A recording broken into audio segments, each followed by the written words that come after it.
അങ്ങനെ ഫ്രാൻസിൽ നിന്ന് കൊണ്ടുവന്ന ബാറിൽ നമ്മൾ സൗദിയിൽ ഇറക്കി കഴിഞ്ഞതിന് ശേഷം നമുക്ക് ഇനി അടുത്ത ലോഡിങ്ങിനായി പോകേണ്ടത് ബ്രസീലിലോട്ടാണ്. അപ്പോൾ അതിനു മുമ്പ് കപ്പലിൽ കുറച്ച് വർക്കുകളുണ്ട്, അതും ഡെക്രൂവിൻ്റെ. കപ്പൽ ബ്രസീലിലെത്തനേക്കാൾ മുമ്പ് നമുക്ക് കപ്പലിനെ കുളിപ്പിച്ച് സുന്ദരിയാക്കണം. അതിൻ്റെ പൂർണ്ണ ഉത്തരവാദിത്തം ഡെക്രൂവിനാണ് കേട്ടോ. കഴിഞ്ഞ പ്രാവശ്യം കപ്പലിലെ അറകളെല്ലാം വൃത്തിയാക്കാൻ വേണ്ടി വന്നത് ഞങ്ങൾക്ക് ആകെ 3 ദിവസമാണ്. പക്ഷേ ഈ പ്രാവശ്യം ഞങ്ങൾ ഒരാഴ്ച കോലെടുത്താണ് വൃത്തിയാക്കിയത്.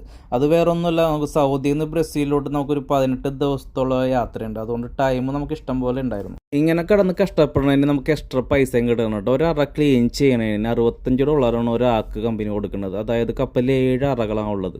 അതുപോലെ നമുക്കിത് ക്ലീൻ ചെയ്ത് കഴിയുമ്പോൾ ഒരാൾക്ക് $450 അടുക്ക് കിട്ടും.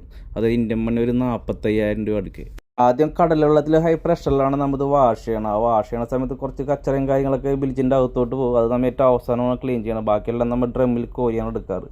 ചില സമയത്ത് ഇങ്ങനെ ബിൽറ്റ് ചോക്കായി പോകുന്നതുകൊണ്ട് വെള്ളം പോകാൻ പറ്റാത്തൊരു സാഹചര്യം വന്ന സമയത്ത് ചിലപ്പോൾ ടൈം ഇഷ്ടം പോലെ എടുക്കും. അങ്ങനെ സീ വാട്ടറിൻ്റെ വാഷിംഗ് എല്ലാം കഴിഞ്ഞ ശേഷം നമുക്ക് അടുത്ത് തന്നെ ഫ്രഷ് വാട്ടർ വാഷിംഗ് ആണ്. അത് നമുക്ക് മുകളിൽ തുടങ്ങി അടി വരെ നമുക്ക് രണ്ടാമത് ക്ലീൻ ചെയ്യണം.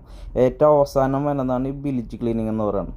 ഇതിന് കുറേ കഷ്ടപ്പാടുണ്ടാകുന്ന വെച്ചിട്ടുണ്ടെങ്കിൽ കഷ്ടപ്പാടുണ്ട് ഈ വാഷിങ്ങിനും കാര്യങ്ങൾക്കും. പക്ഷേ പൈസ കിട്ടുന്നതുകൊണ്ട് നമുക്കിതൊന്നും ഒരു കഷ്ടപ്പാടേ അല്ല.